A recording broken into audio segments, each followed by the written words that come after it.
नमस्कार दोस्तों, मैं आज आपको बताऊंगा कि अगर किसी देश पर आर्थिक प्रतिबंध लगे हो तो उसका उस देश पर क्या असर होता है, उस देश की इकोनॉमी पर क्या असर होता है।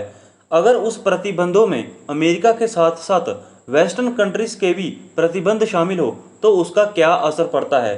हम बात करने जा रहे हैं रशिया के बारे में। रशिया का यूक्रेन के साथ युद्ध चल रहा है और इसको चलते हुए लगभग 100 दिन के ऊपर का वक्त बीत चुका है। इन 100 दिनों में रशिया ने काफ़ी बड़ी मात्रा में एक्सपोर्ट किया है, जिसमें सबसे बड़ी मात्रा में फ्यूल शामिल है। इस एक्सपोर्ट से रशिया ने करीब 98 बिलियन डॉलर कमाए हैं, जो कि पिछले साल के कंपैरिजन में बहुत बड़ी मात्रा है। पिछले साल रशिया ने सिर्फ 46 बिलियन डॉलर का एक्सपोर्ट किया था फ्यूल का, जिसमें एलएनजी और गैस वगैरह भी शामिल थी। और इस 98 बिलियन डॉलर के एक्सपोर्ट में सबसे बड़ा एक्सपोर्ट तो यूरोपियन यूनियन को किया है, जो कि लगभग 60 बिलियन डॉलर के करीब है। हैरान करने वाली बात तो ये है कि इन प्रतिबंधों में यूरोपियन यूनियन के प्रतिबंध भी शामिल है। यूरोपियन यूनियन का मानना है कि वो अभी रशिया पर निर्भर है फ्यूल के लिए, एनर्जी के लिए। अभी वो दूसरी तरफ शिफ्ट एकदम से नहीं हो सकता, लेकिन वो अगले साल तक काफ़ी बड़ी मात्रा में इंपोर्ट को कम कर लेगा रशिया से।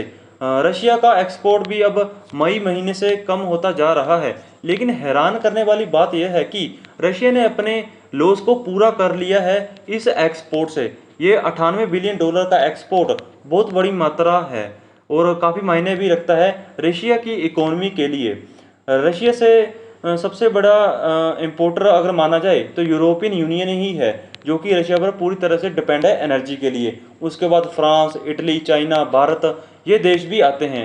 रशिया ने एक चाल चलते हुए अपने एक्सपोर्ट में प्राइस को लगभग पिछले साल के कंपैरिजन में 60% तक बढ़ा दिया है, जिससे रशिया ने अपने लॉस को पूरा कर लिया है। क्रेमलिन, जो कि मॉस्को के बीच बीच एक शहर है जहाँ पर पुतिन का निवास स्थान भी है, उस शहर को मॉस्को की एक आर्थिक तौर पर उस शहर को देखा जाता है और उस शहर को आर्थिक रीढ़ की हड्डी माना जाता है रशिया की। तो यूक्रेन ने वेस्टर्न कंट्रीज को बोला कि आप रशिया पर प्रतिबंध लगाओ और क्रेमलिन की रीढ़ की हड्डी को तोड़ो, लेकिन क्रेमलिन ने अपनी तिजोरी को अपने प्राइस बढ़ाकर पूरा कर लिया है।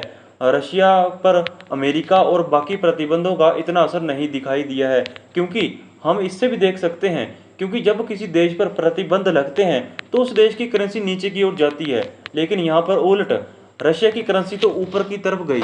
रशिया की करेंसी में पहले से काफ़ी सुधार हुआ है।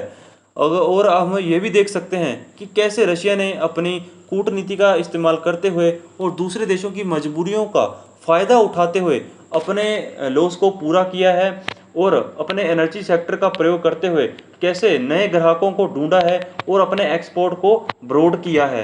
अगर देखें तो उसके एक्सपोर्ट के नए ग्राहकों में अरेबियन कंट्रीज, भारत, बांग्लादेश, दक्षिण पूर्व एशिया जैसे देश भी इसमें शामिल है। तो आपकी इस पर क्या राय है? आप इस पर क्या कहना चाहते हैं? इस तरह की और अमेजिंग वीडियोस को देखने के लिए हमारे चैनल पर बने रहिए और शेयर कीजिएगा, सब्सक्राइब कीजिएगा, लाइक कीजिएगा। धन्यवाद।